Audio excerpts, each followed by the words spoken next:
So thank you everyone for joining us at this webinar on EU-India business collaboration in the water sector.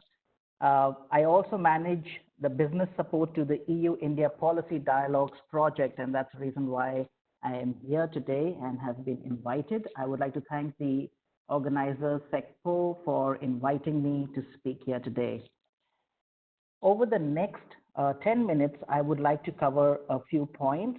One being on the business support to the EU-India Policy Dialogues project, why India and why EU businesses, particularly in the water sector, should be looking at India in terms of an investment destination over the next 5 years, some of the support initiatives under the business support project, what's the kind of handholding that the project supports EU businesses, and the India-EU water partnership and areas for business collaboration, which I will spend more time on. So the business support to the EU-India policy dialogues is a direct outcome of the new EU strategy on India, which was adopted in December 2018. The project strives to increase business involvement in strategic areas of bilateral cooperation that focus under the policy dialogues. India and EU have signed several policy dialogues, but this project particularly focuses on 4 sectors: environment, energy, climate change, ICT, and urbanization. So these are the sectors that the project focuses on. And what the project does is offers EU businesses real-time opportunities where they can really find opportunities in India and start doing business in India. The website of this project is eu-indiabusinesssupport.eu. A lot of information on the different project activities are showed over there. So you're more than welcome to visit the project website.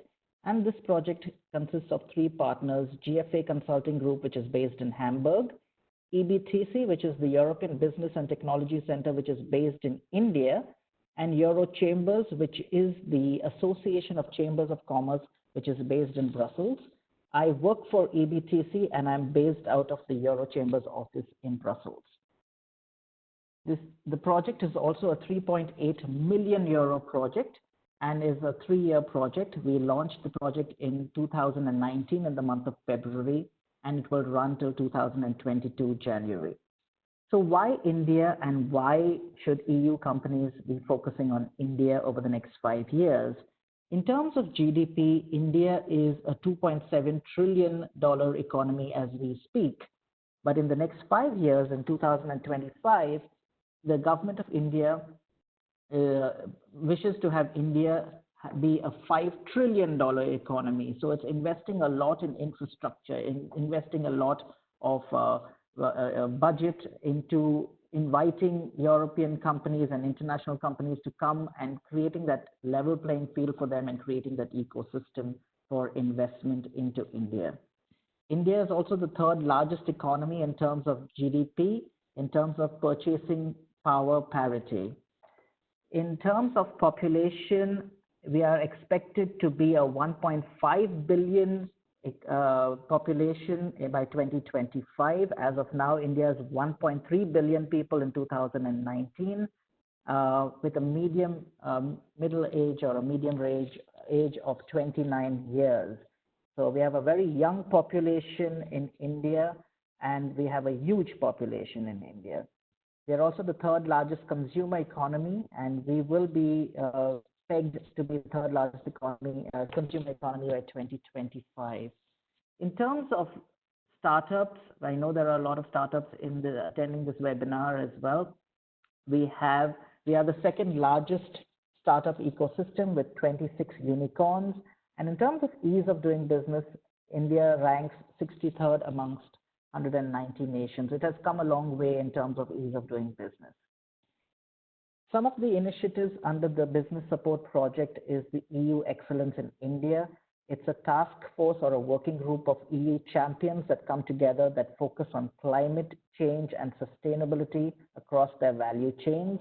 We bring these organizations, which are EU businesses that are already in India, to come together, help them co-create ideas, offer them opportunities and visibility activities under this project. If there are any EU businesses that are in India and want to participate in this program, they can always send us an email at projects@ebtc.eu. What we are also trying to do as an EU excellence in Europe, because we know that there are a lot of European companies that are focused on climate change and also are focused on India, and bring them together in a task force. The European Economic Group is another initiative under the business support to the EU-India policy dialogues. What we have done is worked with all the bilateral chambers and associations and embassies in India. So for example, the Spanish embassy, the Spanish bilateral chambers in India that are present in India, and come together as a single European business voice in terms of policy advocacy. Because some of the EU businesses do face market access barriers and they have no clue or idea of how to solve them. So we try to bring them and work with the chambers of commerce and the embassies, and we bring together all those issues and we put that forward to the Indian government, thereby creating a conducive environment for EU businesses to work in India. We also have realized that both the EU and India like the cluster approach. So this is another area where we support EU businesses by bringing the EU SMEs and businesses, because sometimes EU companies just have one technology that can solve the problem in India. So we try to bring the EU technologies to work with the Indian technologies, create a cluster depending on the kind of sector that they are in, and co-create some ideas and technology, particularly for India, because you have to remember what works in Europe need not necessarily work in India. So we need to create that cluster approach, try and adapt those technologies in India. We also feel that most European businesses, before they come to India, are always looking out for information on India, like any other country or any other business. And we thought of putting together the India Readiness Toolkit, which will be a self-assessment tool for EU businesses to self-assess to see whether their technology or their company is ready for India. We do not want to have companies come to India and then face any problems once they land in India and then try to figure out the solutions. We try and bring them, offer them this toolkit, which will be launched this year in the month of June. We are putting together a questionnaire as well as information on how these businesses can self-assess. There will be 3 pillars: assess, evaluate, and learn. The companies will take a short questionnaire, understand where they fit in terms of percentage as to whether they are ready for India, and then based on that, they will get responses, which will be the evaluate part of the kit, and then finally learn, where we will offer them information on India. This will be launched in June this year. My next slide focuses on today's topic, which is the India-EU Water Partnership. In 2016, the Prime Minister of India, Narendra Modi, came to Europe, and he met with the leaders of the European Commission as well as with the Parliament. And there were several joint declarations signed in 2016, focusing on the policy dialogues in India. So under environment, we have the policy dialogue on environment, and under environment, we also have a water project, which is the EU-India Water Partnership, which was launched as part of that joint declaration with an objective to strengthen India in terms of technical know-how and in areas of water management, because we all know that India has several rivers and lakes and water bodies, but most of them are polluted, and India is looking at Europe for its solutions, because Europe did have a lot of water bodies and has a lot of bodies, but they used to be polluted and now they are cleaned with European technologies. So India is looking to Europe to find and work with Europe and European solutions and partners for its problems in India. This project is managed by GIZ, implemented by GIZ, along with EBTC, that is helping GIZ in terms of the business collaboration aspect. There are two components to this project, which is the India-EU Water Partnership. The first being is to develop an action plan, and which they have done and define 9 priority areas. There is also a coordinated approach that the project has to take in terms of river basin management. I'm sure most of you know of the Ganga River or the Ganges in India, where the Indian government is currently focusing on cleaning the Ganges River. And the EU is working with a lot of companies from the EU with Indian partners to clean the Ganga River. And this is one of the key projects under this particular project of the EU-India Water Partnership. In terms of the second component, it's also the business element. Today, my role here under the business support to the EU-India policy dialogues is to support the India-EU Water Partnership through this webinar to find out if there are any EU businesses that are attending this webinar that want to work with India. Please do contact us at EBTC, and we'll be very happy to support you and give you more information on the real-time projects that are under the water sector. The India-EU Water Partnership, like I mentioned, was signed in 2016 or launched in 2016. And this year in September, the first phase of the project ends. However, the project has been given an extension because they have been able to deliver on the deliverables as required by the European Commission. And the project is now will run till September 2023. So there's a lot more that the EU wants to do with India. India wants to.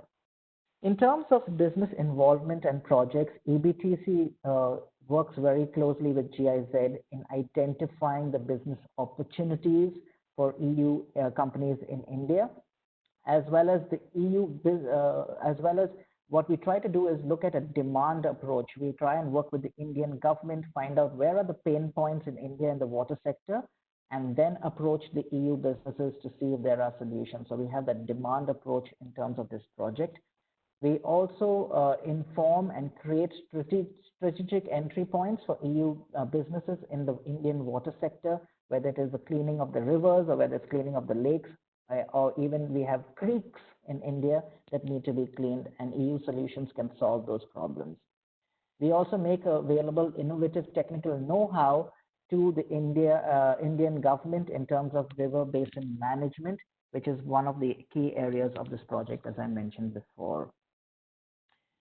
As I mentioned as well, there are 9 areas or key areas under this project. The first being sustainable river basin management, environmental flows, Ganga rejuvenation, like I mentioned. We have a very strong influence on the Indian government in terms of using EU technologies for cleaning up the Ganga River, groundwater use, water use in irrigation, solar pumping of irrigation in river basin management projects, capacity building, treated wastewater reuse, research, innovation, and technology. So there's a lot that this particular project is doing in India, and we work very closely with some of the EU-India Horizon 2020 water projects. And we are not only looking at technology, but we are also looking at research. So research to India collaboration as well as business to India collaboration is what this project focuses on. How do we do it? It's a very simple solution. If you are listening to this webinar, we have a platform created called the European Technology Engagement Cell, which is an online platform where companies, EU businesses are encouraged to send in their information, put a little profile or a presentation, attach that onto this platform. And then what we do is showcase this information or showcase your information to the Indian government, so that if there is any interest in understanding more about your technology, that's where we can contact you. So it's more of collection of EU innovative solutions for India, and particularly in the water sector. So we are working very closely with GIZ. We have created this platform and only for EU businesses in the water sector. So I would encourage a lot of the businesses today to register themselves and put that profile of yours so that we can contact you later after this webinar. In terms of upcoming activities, I would like to point out that in terms of water activities, we are focusing on IFAT Munich. I know it was supposed to be in the month of May, but now it's moved to September. We are going to bring an Indian delegation of key stakeholders from the government in the water sector to IFAT in September. We were supposed to do a workshop this year in the month of May at IFAT in Munich with the Indian government and EU businesses. So please do contact us or stay in touch with us, because we want to work very closely with all of you. Especially, I know most of the organizations that are presenting today from my past visits to most of these events in Europe. I know most of you do attend it, whether it's the Smart Cities Conference in Barcelona or whether it's the water conferences that you have all across Europe. So do keep in touch with us. We would be very happy to work very closely with you. My email address is fernandes@ebtc.eu. That's FERNANDES@ebtc.eu. Please feel free to send me an email, or alternately, you can send an email to projects@ebtc.eu. With that, I would like to thank you all for attending this webinar. Thank you very much, Joel. You can write down your email in the chat. It will be easier for all of us to read it. And thank you very much. On one side, as you know, we are from SECPHO open for collaboration with you. I want to thank you how you helped my colleague Gabriel Valjak to enter Mumbai some months ago. Yes. And on the other side, to mention that we are open for collaboration from SECPHO and also from Foodpack Lab, the initiative that we are leading here in Europe. And very interesting presentation. Thanks. Thank you very much. Let's read the questions that we have for you, Kankel. Is EU Excellence India or IndiaEU Water open to EU SMEs? Yes, it is. It is. Yes, it is open for EU SMEs, and that's the whole idea of creating this Excellence in India program. And if in case you don't have a presence in India, you can join the EU Excellence in Europe program for India. So that way your technologies and solutions are used or can be discussed in India, and we can give you visibility through the different events that we do in India. Remember, there are certain projects that also fund EU SMEs to come to India to do business in India or to attend a conference in India. So it's very good that you are part of our platforms that we have, so that way we can give you some visibility. Okay, then the next question from Kankel is responded, because you give support to find specialized SMEs in India as partners for this. Okay. Yeah. From Kirk, thank you, Joel. Can you speak more about the Ganges River cleanup project? Is there an active water quality monitoring program? Yes. So in terms of the Ganga project, the Ganga project is divided into 5 parts because it's a huge river. So one part of that river is given exclusively to the EU to clean in terms of EU solutions to clean. And yes, there is an active water quality monitoring program. If you look at the website of the India-EU Water Partnership, you will definitely get more information. I will put the link is already there in my email, which was iewp.eu. So if you visit that, you will get more information on who are the partners that you could contact. So that way you can directly get in touch with the platform, or alternately, you can put yourself on the eTech platform, the platform that I mentioned, which is the European Technology Engagement Cell. Put down your information, put down a little snapshot of or a presentation of your water quality monitoring device or technology, and we will be happy to get in touch with you.